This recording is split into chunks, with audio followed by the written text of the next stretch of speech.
Cette semaine, pour le dernier épisode d'Église en sortie, on parle des actualités à développement épais avec son directeur général, Carl Etu. On vous présente des épisodes de la série Baptiser et envoyer des œuvres pontificales missionnaires, et on souligne le 10e anniversaire de l'inauguration de l'épiscopat de Monseigneur Christian Lépine comme archevêque de Montréal.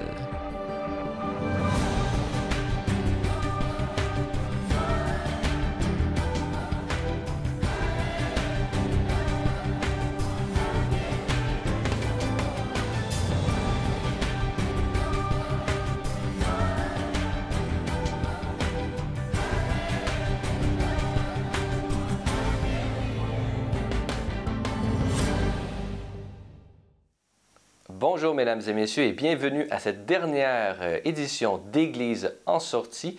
Aujourd'hui à l'émission, nous allons d'abord parler de développement international et pour en discuter, nous avons avec nous par visioconférence M. Carl Etu. Bonjour. Bonjour M. Denis. Carl Etu, on vous connaît, on vous a reçu plusieurs fois à l'émission. Vous étiez à l'époque directeur général de Kenewa, cette belle association pour les chrétiens d'Orient. Mais aujourd'hui, nous vous recevons pour votre nouvelle position que vous avez eue au mois de février dernier, puisque vous êtes le nouveau directeur général de développement et paix, Caritas Canada. Alors, c'est justement pour souligner un peu cette nouvelle que je voulais vous recevoir aujourd'hui à l'émission. Carl Etu, d'abord, pouvez-vous nous dresser un bref portrait de l'histoire de développement et paix ici même au Canada? Ouais, comme vous le savez sans doute, hein, l'organisation maintenant a 55 ans. Elle a débuté son œuvre en 1967. Et si on se rappelle de l'état du monde et de l'Église à cette époque, on venait juste de sortir du Vatican II à Rome. Le pape Paul VI venait d'être élu. Il avait écrit cette fameuse encyclique Populium Progressio, le développement des peuples, qui dénonçait les grandes injustices entre les pays riches du Nord et les pays pauvres du Sud, avec des structures économiques et internationales injustes qui gardaient les peuples du Sud dans la pauvreté. Alors, cette encyclique-là a évidemment inspiré plusieurs conférences épiscopales dans l'Ouest, alors en Europe comme dans l'Amérique du Nord, aux États-Unis et au Canada, de créer des organisations, pas juste une, mais des organisations pour, évidemment, rectifier cette problématique nord-sud qui existait dans les années 60, qui était, dans le fond, les restants de l'empire colonial que tous les pays du Sud, ou à l'époque on appelait les pays du tiers-monde, avaient subi pendant des siècles. Alors, alors, Développement et paix est né dans ce contexte-là, mais aussi en France, en Allemagne, en Hollande, en Angleterre, en Irlande, un peu partout, aux États-Unis. Des organisations comme Développement et paix ont été créées pour travailler justement pour la justice pour que tout le monde puisse vivre dans la dignité, sachant très bien qu'il y avait assez de richesses, assez de ressources pour toutes ces populations de vivre aisément en ayant un bon travail, en ayant droit à l'éducation, droit aussi aux soins de santé et tout le reste. Alors, c'est comme ça que l'organisation est née et aussi, bien, ces organisations se sont rejoints dans une organisation qui s'appelle la CIDC, qui se rencontre régulièrement pour traiter justement des dossiers d'actualité d'aujourd'hui, car le monde, malheureusement, fait encore partie de cette prison structurelle qui garde plusieurs pays, plusieurs peuples dans la pauvreté. Alors, on continue et poursuit toujours cette mission incroyable, mission qui est très importante sur notre planète. Donc, vous l'avez mentionné, une riche histoire de 55 années de cet organisme qui émane historiquement et toujours aujourd'hui de la Conférence des évêques catholiques du Canada. Et donc, justement, il y a eu de nombreux engagements à travers cette histoire dans de nombreux pays. Mais pouvez-vous nous présenter aujourd'hui, puisque c'est une organisation indépendante que celle de développement et paix, quels sont vos engagements à l'heure actuelle, Carl Etu? Vous savez, le monde est en transition hein, depuis la fin de l'ère soviétique. Hein, c'est dans les années 90, tout changeait. On est entré dans ce qu'on appelle la mondialisation des marchés, où tous les biens et évidemment l'argent artificiel, ce qu'on appelle tous les biens d'investissement et tout, se sont mis à se promener de façon incroyable dans le monde, dans cette globalisation post-soviète, si on peut appeler post-nucléaire, d'une certaine façon. Alors, ça a créé vraiment de grandes problématiques un peu partout dans le monde. En est survenu, évidemment, de graves injustices qui ont continué, un manque de démocratie. Et ça dure toujours aujourd'hui. Hein? Alors, une trentaine d'années plus tard, on le voit, le monde est prisonnier d'un système industriel, un système structural qui garde les gens pauvres. Alors, ce qui se passe, c'est que ça s'est modifié avec un contexte différent. Et ce contexte, c'est que maintenant, c'est 250 à 300 ans d'industrialisation qui est basée sur le pétrole, hein, le charbon et le pétrole, fait en sorte que la planète maintenant vit des moments très difficiles, des moments complexes au niveau de même sa survie.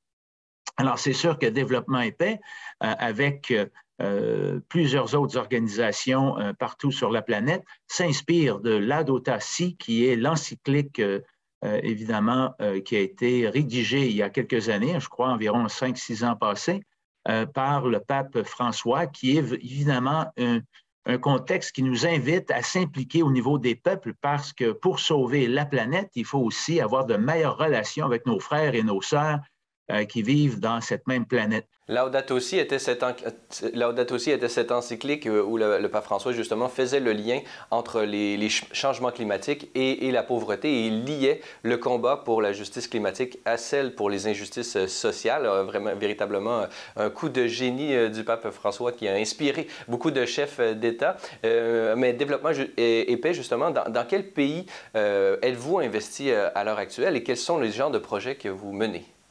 Alors, si on regarde évidemment le contexte qu'on vient de faire, nos programmes ont évolué. Alors, pour évidemment faire face à ces nouvelles problématiques environnementales, alors on parle de justice écologique, par exemple. Alors, beaucoup de migrants, beaucoup de cataclysmes naturels ont lieu et il faut répondre à ça comme organisme aux situations d'urgence, mais aussi aux questions de long terme, de développement long terme. Alors ça, on est présent évidemment sur tous les continents. Je peux parler de l'Éthiopie, je peux vous parler de l'Afghanistan, je peux vous parler de la Bolivie, en Palestine, en Syrie.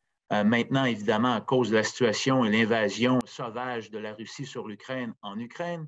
Alors, on est aussi aux Philippines. Et tous ces programmes, évidemment, ont un lien commun, c'est de mettre les personnes toujours toujours mettre les personnes avant tout.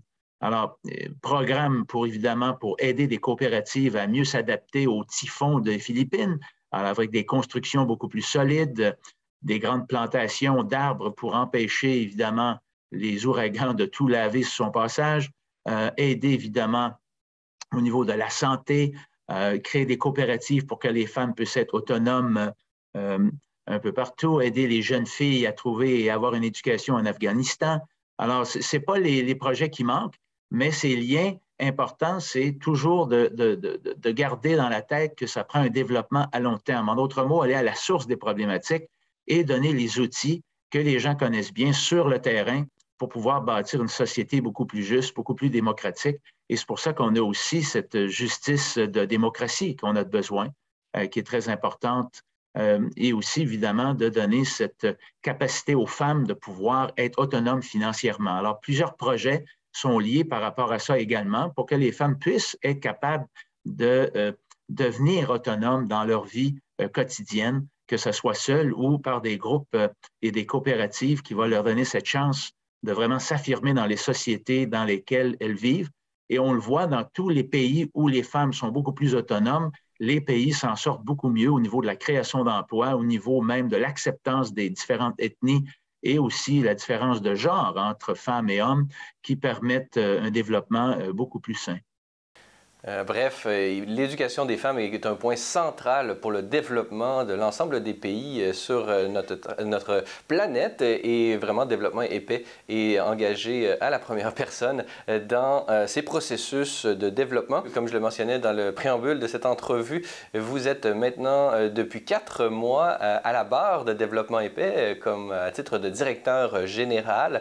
Justement, parlez-nous un peu personnellement, quelles sont les grandes orientations que vous, personnellement, vous aimeriez voir se réaliser ou ce que vous aimeriez insuffler à cette belle organisation de développement et paix?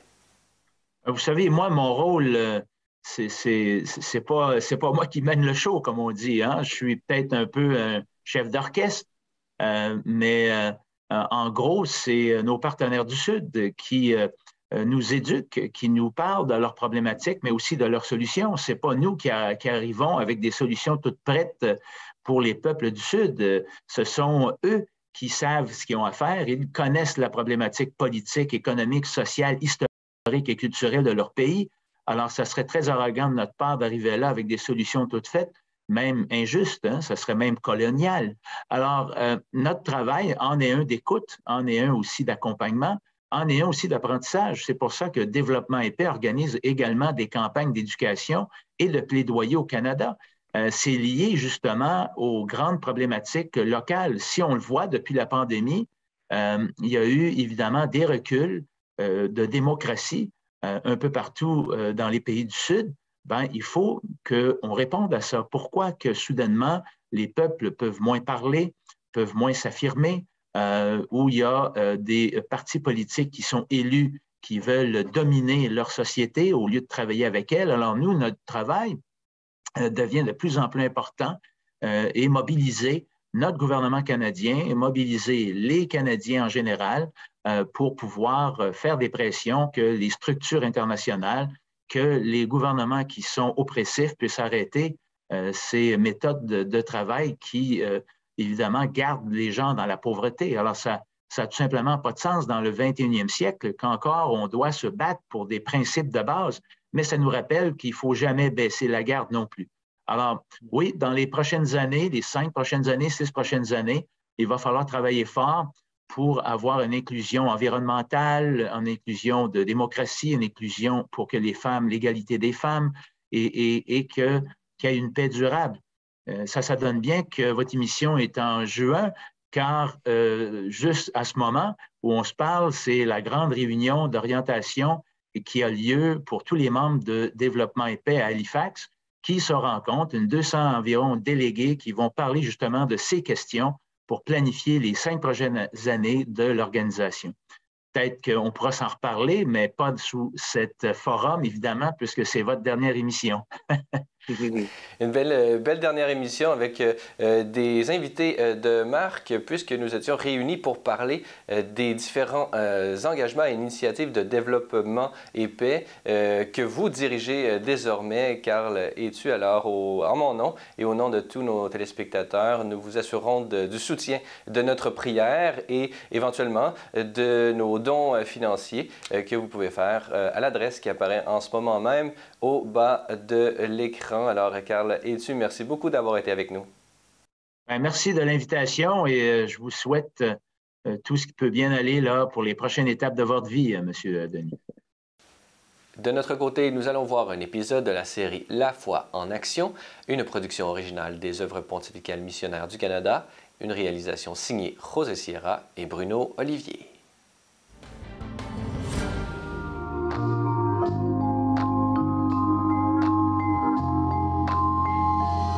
Il y a quelques années, j'étais dans un espace très vulnérable. Je vivais avec l'anxiété. J'avais des tourments dans ma tête et tout. Et j'avais besoin de cet appel de Dieu. En fait, il est arrivé au bon moment. Et il m'a lancé un appel disant « J'ai besoin que tu donnes plus ». Lorsqu'on reçoit un genre d'appel, oui, on est joyeux, mais en même temps, on se pose plein de questions. OK, Dieu, quoi de plus? Je pense qu'il y a un côté de moi qu'il fallait que je mette, je pense, mon ego de côté, que je laisse place à la vulnérabilité. Oui, c'est inconfortable d'aller projeter des fois le message qu'on reçoit, mais je pense que c'était nécessaire pour aller au-delà et aller toucher le cœur des gens.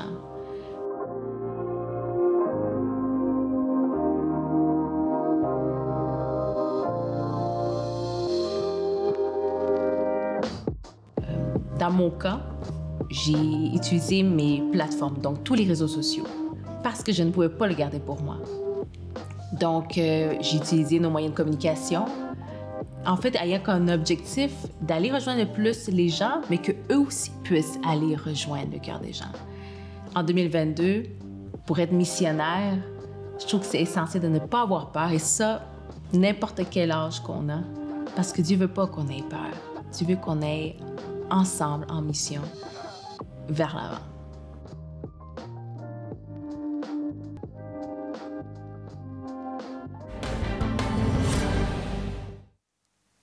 Et dans cette troisième et dernière partie d'émission, j'ai la joie d'être en compagnie de Monseigneur Christian Lépine. Bonjour. Bonjour, M. Denis.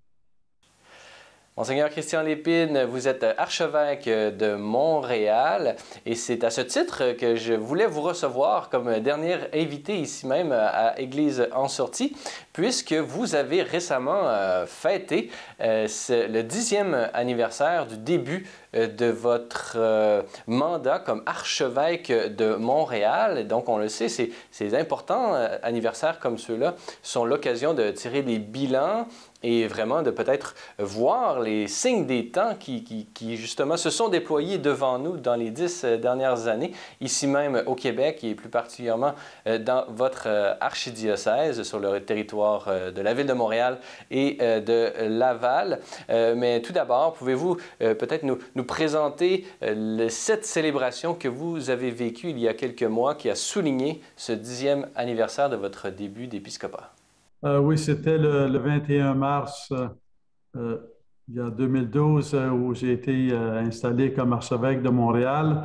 Et donc, on est toujours dans le contexte de pandémie. Les gens ont voulu se déplacer.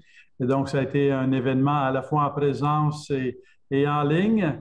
Et ça a été très amical, très simple, mais aussi très chaleureux comme tant de rencontres dans des moments intenses que l'on vit, mais en même temps qu'on veut vivre tous dans la foi.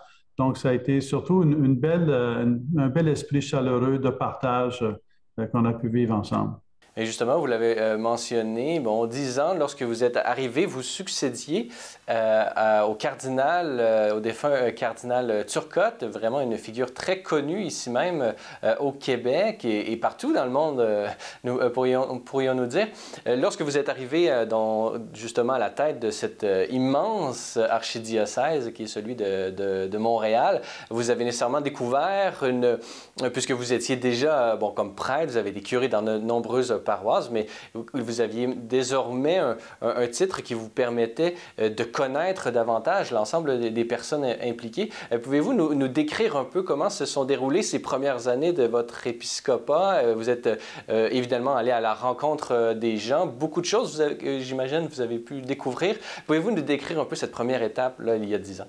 Que l'on arrive comme curé ou comme archevêque dans un diocèse, on reçoit le flambeau de la foi qui nous est transmis. Et dans ce sens-là, j'ai reçu aussi l'héritage du cardinal Turcotte. Je pense en particulier à 2 points dans la foulée de son héritage. Le cardinal Turcotte aimait dire, quand il y a des problèmes, quand c'est compliqué, quand il y a beaucoup de choses, c'est un temps pour aller à l'essentiel, pour aller à Jésus-Christ. Et certainement que cet appel qu'il nous adressait déjà depuis plusieurs années, je l'ai vraiment fait mien et il m'habite encore jusqu'à aujourd'hui.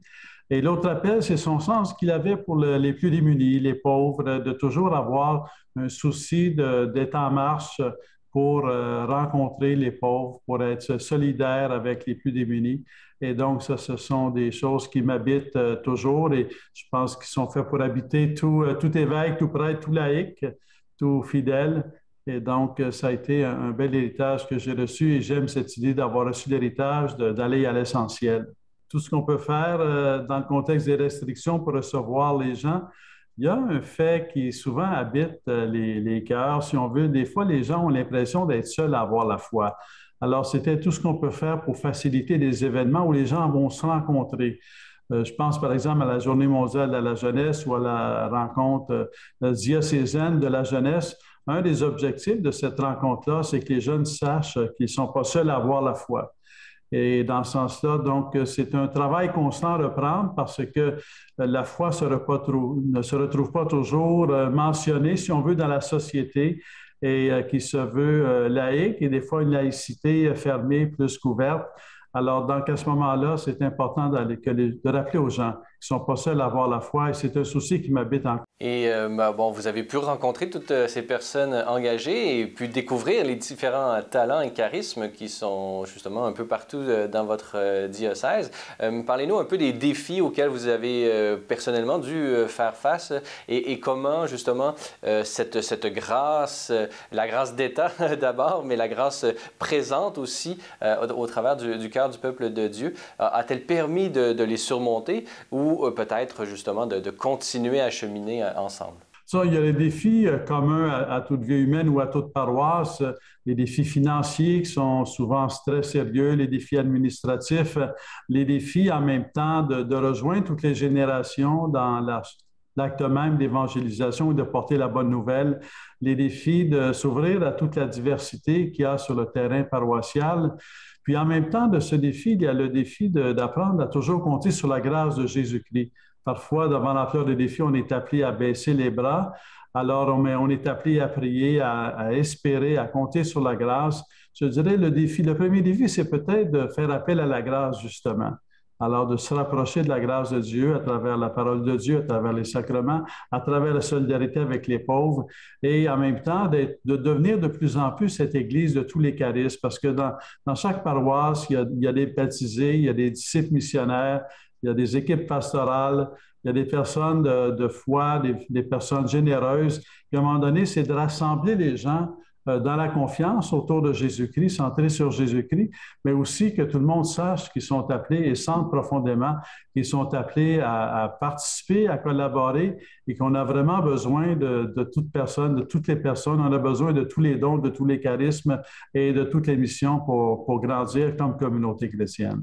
Comment vous voyez cette synodalité? On le sait, le pape François a demandé à l'Église universelle et l'ensemble des diocèses de cheminer autour de cette notion de la synodalité qui nous mènera éventuellement à un palier continental et universel à Rome.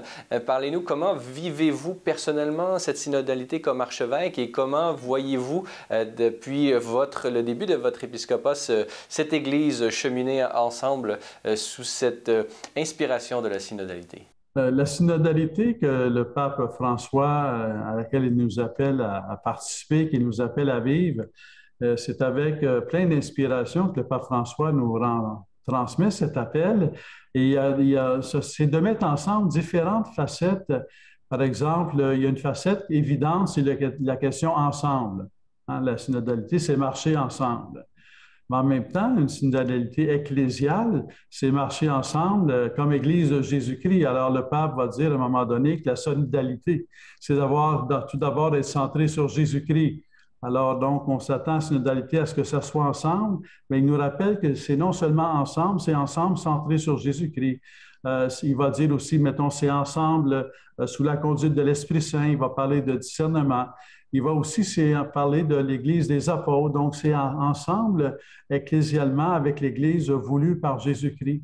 Donc, une dimension de foi dans la solidarité, une dimension humaine très profonde qui nous touche parce qu'on veut appeler, tout le monde veut être ensemble. Et on a le goût d'être ensemble, on veut être ensemble. Mais en même temps, c'est un ensemble où on s'ouvre à la grâce de Dieu, on s'ouvre à l'Esprit Saint, on demeure centré sur Jésus-Christ parce qu'on marche ensemble, mais c'est Jésus est le chemin, la vérité et la vie. Donc, on marche ensemble à la suite de Jésus-Christ, sous la conduite de l'Esprit Saint, et on compte sur une participation où tout le monde, on se sent comme interpellé. Et je dirais où tout le monde, on apprend à être à l'écoute les uns des autres parce que c'est une modalité, on évoque le fait d'être ensemble, on évoque le fait d'être parlé, mais en même temps, si on évoque le fait d'être parlé, ça veut dire aussi qu'on évoque d'être à l'écoute, d'être écouté, écouter la parole de Dieu, mais aussi être à l'écoute les uns des autres. C'est très important dans cette démarche de synodalité. Et justement, en terminant, que pouvons-nous, à Église en sortie et nos téléspectateurs, vous souhaiter pour les 10 prochaines années, Monseigneur Christian Lépine? On peut nous souhaiter à tous comme Église, en cette semaine, dans la foulée dans la foulée de la fête de la résurrection du Christ, je pense qu'on peut nous souhaiter à tous d'être des porteurs de Jésus-Christ. Des porteurs de Jésus-Christ qui est la source. On pourrait avoir l'expression des porteurs d'eau qui apportent l'eau aux gens, bien, des porteurs de Jésus-Christ qui est la source. Et on n'a jamais fini d'apprendre à porter Jésus-Christ au monde.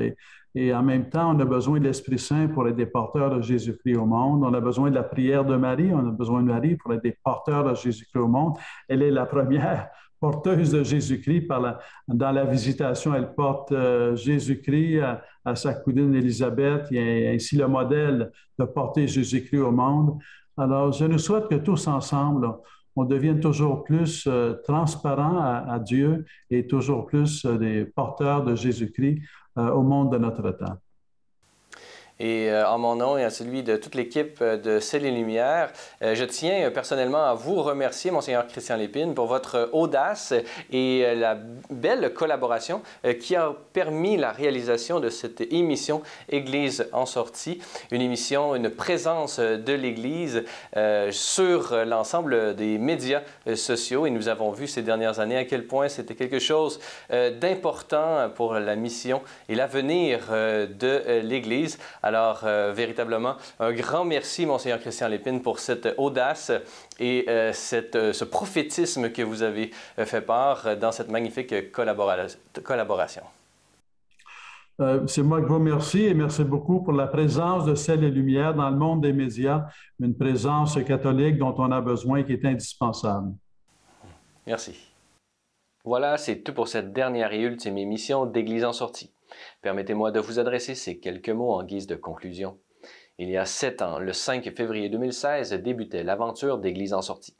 Conscient de l'importance d'une transformation missionnaire de l'Église, je m'étais laissé interpeller par l'intuition du pape François à rendre la foi plus accessible pour toute personne, mais également pour que les acteurs de l'Église au Québec et au Canada francophone puissent se connaître et développer la synergie nécessaire pour relever les défis qui sont les nôtres. 217 émissions, 450 entrevues, plus de 200 reportages et une pandémie plus tard, il m'apparaît évident que l'Église d'aujourd'hui est désormais prête à remonter la pente en offrant des visages crédibles de cette foi qui nous anime. De mon côté, c'est avec émotion que je vous annonce qu'Église en sortie ne sera pas de retour en septembre prochain. Un grand merci à tous les collaborateurs et collaboratrices, aux invités et à toute l'équipe qui, au long des ans, ont permis de faire rayonner la beauté de la vie chrétienne en ce 21e siècle.